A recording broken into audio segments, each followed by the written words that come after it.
El licenciado Jaime Jiménez Guzmán, abogado penalista, egresado de la Universidad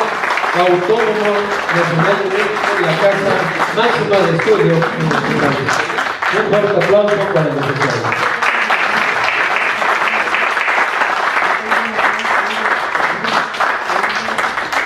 Gracias, buenas tardes, tengan todos ustedes. Agradecer a las personas por su presencia. Un saludo al honorable presidio, a todos mis colegas, hermanos, compañeros también de trabajo, de lucha, en otras cuestiones. Bueno, agradezco la oportunidad que se me da en este espacio, en este foro, del uso de la palabra, aportar un poquito del conocimiento, del seguimiento y de la investigación que se ha realizado en este asunto que, como nos hemos dado cuenta a través de la secuencia que se ha mencionado, pero sobre todo también a través del material que tenemos disponible por internet, de todas las violaciones que se han suscitado alrededor de este asunto tan delicado. Primero que nada, también saludar a todos los compañeros de lucha, hermanos que escuchan en Estados Unidos, en California, y que están dando seguimiento a este asunto en esta tarde.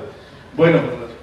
quiero hacer una síntesis, comentarios respecto de lo que ya se mencionaba ahorita, de este análisis de todas las violaciones que se han realizado en torno a este asunto, y para mí es hacer patente algo muy evidente. Más que un asunto, este tema es una conspiración. Como tal, derivado de todo el análisis que se ha elaborado, de todas las violaciones que se han realizado en este pseudoproceso, nos podemos percatar que hay asuntos de otro tipo de intereses ocultos, de otros intereses de segunda mano, obviamente por denostar tanto la integridad, la personalidad del presidente de la Iglesia de la Luz del Mundo internacional, Nazón Joaquín García, y vemos algo que, bueno, en torno a toda esta situación que se ha dado, y que, bueno, al final voy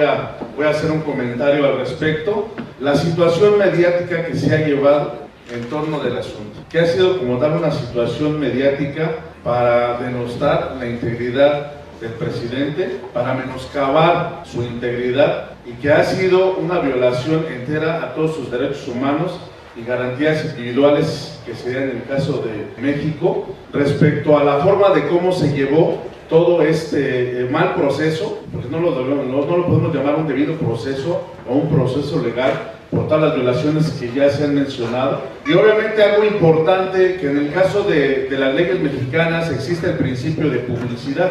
que está sujeto a la aprobación del inculpado, porque es inculpado, de que él decida que quiere que sus datos sean llevados de manera pública o reservada. Y en ese caso vimos que no le dieron la oportunidad de tomar esa decisión respecto de la forma pública en que se llevó su juicio, y también, bueno, que no hubo como tal un juicio, y de la forma también en cómo sus datos, su personalidad, su imagen fueron transmitidos mediáticamente por televisión abierta, sin preguntarle, sin haber él tomado la decisión de que sus datos fueran de manera pública. Y eso es una violación grave, no nada más a las garantías individuales, sino a los derechos humanos, que ahorita otro de mis colegas acertadamente va a puntualizar en ese sentido. Desde ahí, todo este proceso ya estuvo amañado, ya estuvo dando tintes de que en realidad lo que se pretendía era acallarlo. Y ahí vemos, ahorita se mencionaba la violación a la primera enmienda, que además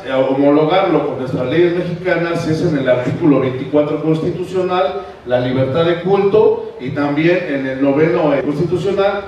La libertad de culto fue la que podemos observar que fue lo que trataron de acallar, porque obviamente la presencia que tiene la Luz del Mundo, no nada más en México, sino en Estados Unidos, obviamente estaba avanzando por todo el trabajo que el presidente y toda la Iglesia estaba llevando a cabo. Y lo que pretendieron fue detener este avance por intereses que muchas veces sabemos son de otra índole, menos lo que la Iglesia, la Luz del Mundo, estaba realizando con todos sus agremiados, la congregación que conocemos aquí en México y en otros estados de aquí de la República Mexicana. Yo considero, después de toda esta investigación, ese análisis, que por ahí versa precisamente toda esta conspiración que se está realizando en torno a este asunto del director internacional, de coartarle la libertad de culto, de frenar todo el avance y todo el crecimiento que estaba teniendo la Iglesia en el estado de California. También ahorita se mencionaba otra violación importante, que es, aquí en el caso de las leyes mexicanas, lo que es la presunción de inocencia, que nadie es culpable hasta que se demuestre lo contrario. Y que obviamente en el caso de las leyes mexicanas, y que son similares, la carga de la prueba pertenece a la Fiscalía. Pero hoy sabemos que fueron pruebas obtenidas de manera ilegal, construidas de manera ilegal y obviamente con tintes conspiratorios por todo lo que ya se está manifestando y se está mencionando, por algo muy importante. Esa cuestión de la desestimación no es otra cosa más que se desecha o no se les concede valor o validez probatorio a las pruebas que se están ofreciendo, toda vez que han sido conseguidas o construidas de manera ilegal. Entonces, al desestimar, no se les concede como tal esa validez probatoria, esa pertinencia e inmediatez, y en ese momento se desechan. En ese momento tendría que haberse solicitado la libertad inmediata del presidente, la luz del mundo, ante el jurado y ante el juez, toda vez que las pruebas constituían, de la forma como se construyeron y cómo se consiguieron, una cuestión violatoria, que en este caso de nuestras leyes mexicanas, en el artículo 22, al tener o conseguirse las pruebas o tratos inhumanos o de otra índole, o a través de la tortura o de otra forma ilegal, en ese momento se le concede la libertad inmediata al presunto o al inculpado en ese momento, que sí, efectivamente,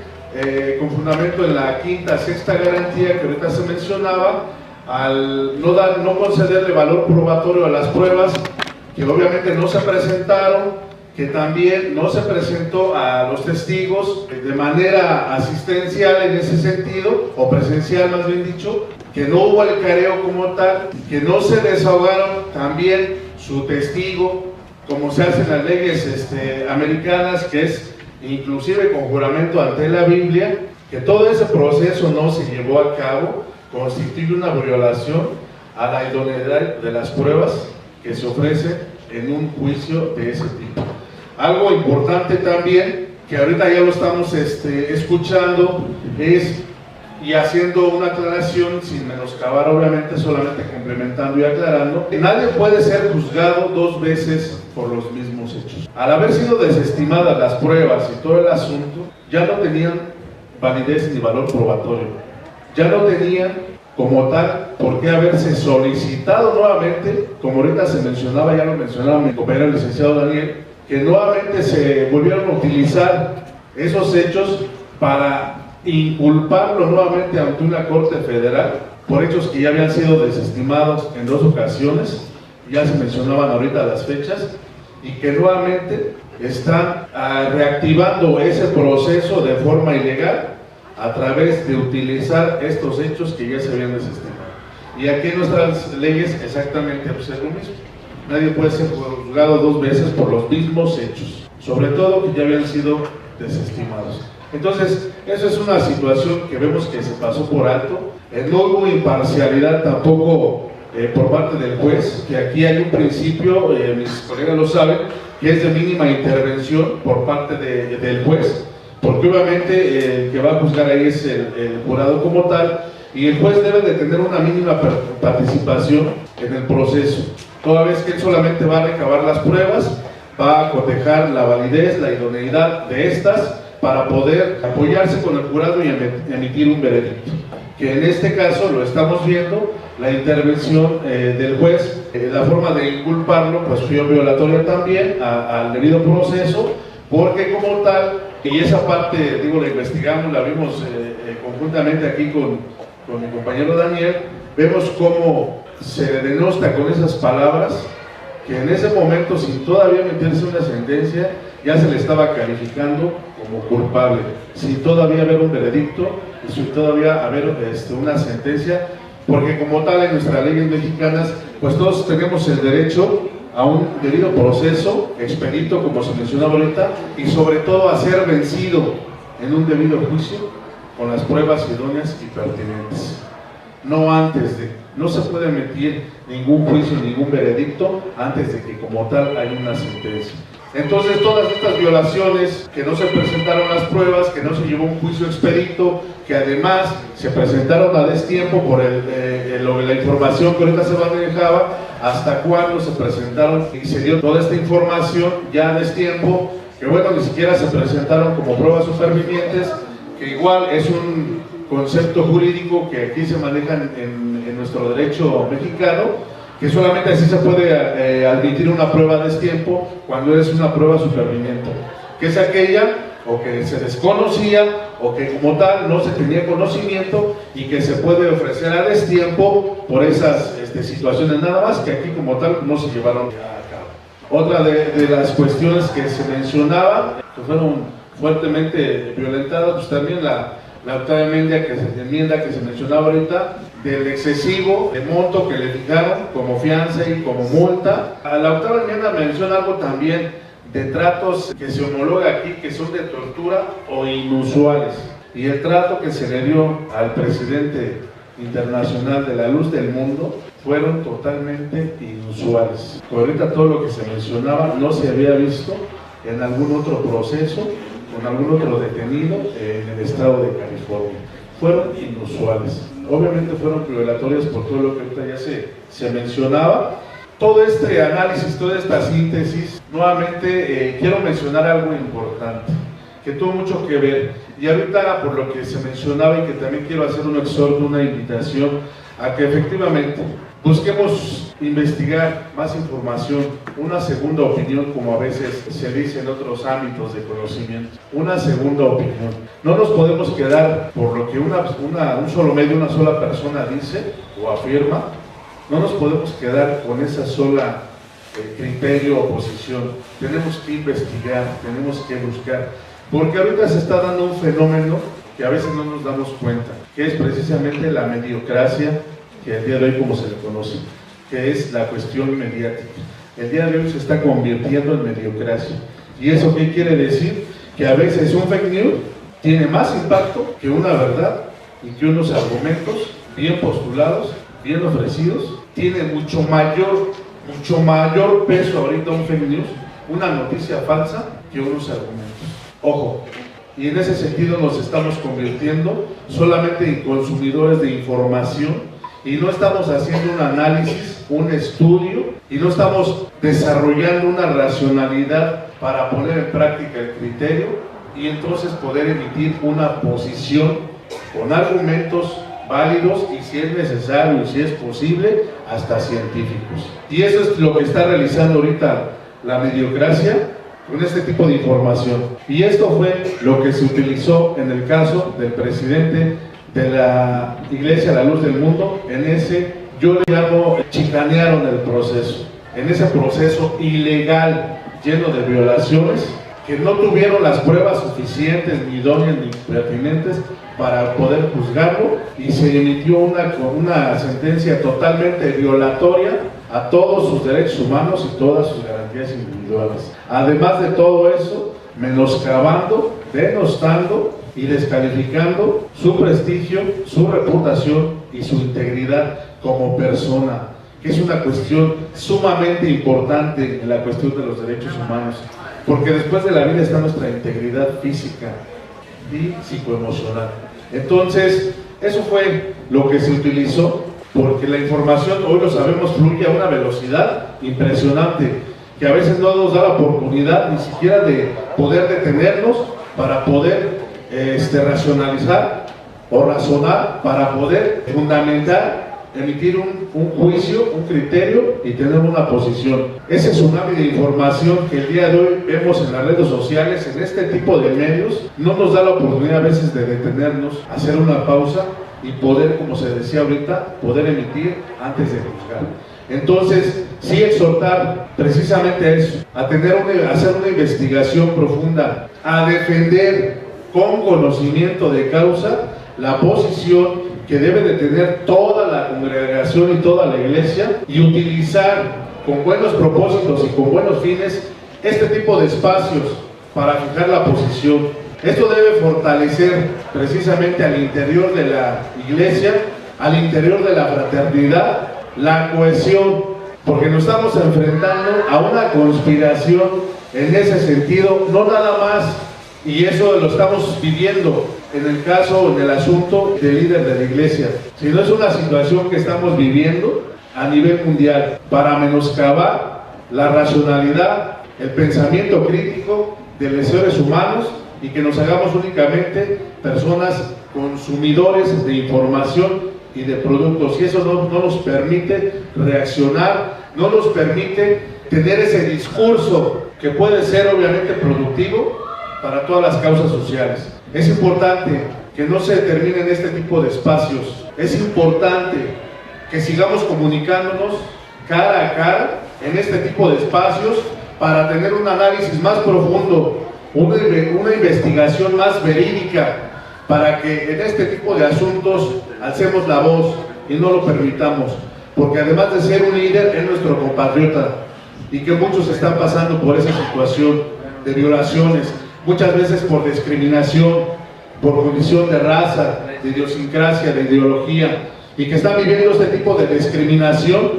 y que estamos viendo este tipo de situaciones de violaciones aberrantes en menoscabo de un ser humano, de una persona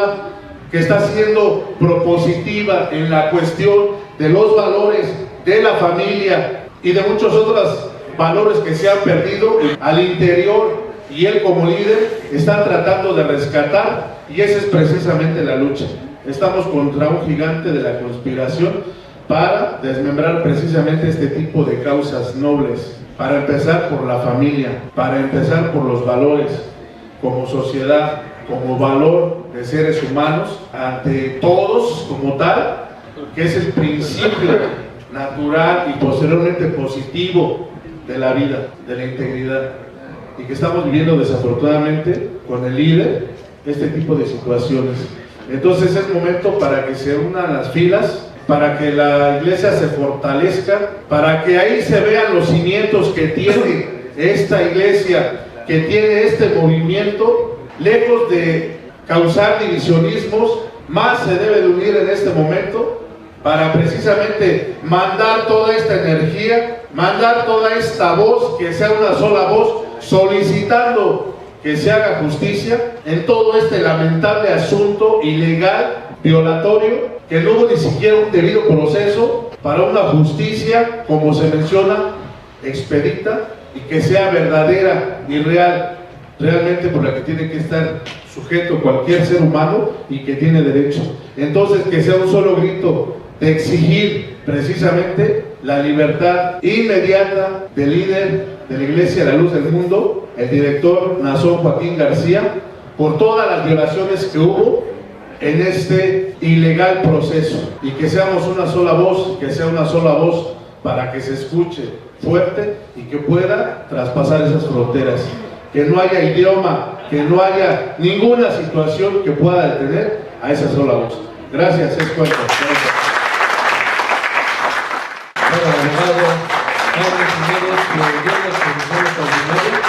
Quiero mencionar que el licenciado Jaime es un penalista muy destacado, trabaja en un bufete jurídico muy importante aquí en la Ciudad de México, que su punto de vista y desde su óptica penal nos dio su pensamiento referente al caso ilegal que le están haciendo al director internacional de la Iglesia La Luz del Mundo. A todos nuestros televidentes, yo quiero mencionar lo siguiente: todos los que están en esta mesa de honor, que ustedes lo pueden observar, todos son ellos abogados muy destacados de diferentes asociaciones de abogados, y yo quiero hacer y enfatizar lo siguiente: ellos no son de la Iglesia La Luz del Mundo. La mayoría que están aquí pertenecen, la mayoría a la Iglesia Católica, que ellos profesan su religión, y yo lo respeto, porque en esta mesa y en este lugar donde se encuentran nuestros amigos abogados, aunque no son de la Iglesia La Luz del Mundo, pero ellos desde su óptica, en lo externo, como creyentes de la Iglesia Católica, ellos accedieron a esta conferencia. Y que muchos de la Iglesia La Luz del Mundo yo no los veo, lamentablemente, abogados. Sin embargo, aquí la mayoría son católicos, porque todos los que nos están viendo a través de Emblemas de México, que vean que todos los conferencistas que están el día de hoy son ajenos a la Iglesia de la Luz del Mundo. Y la verdad yo les doy un gran reconocimiento a todos ellos, porque ellos son de la Iglesia Católica. Yo los respeto a todos ellos porque ellos han mostrado un gran respeto el día de hoy, a todos los admiro, créanmelo.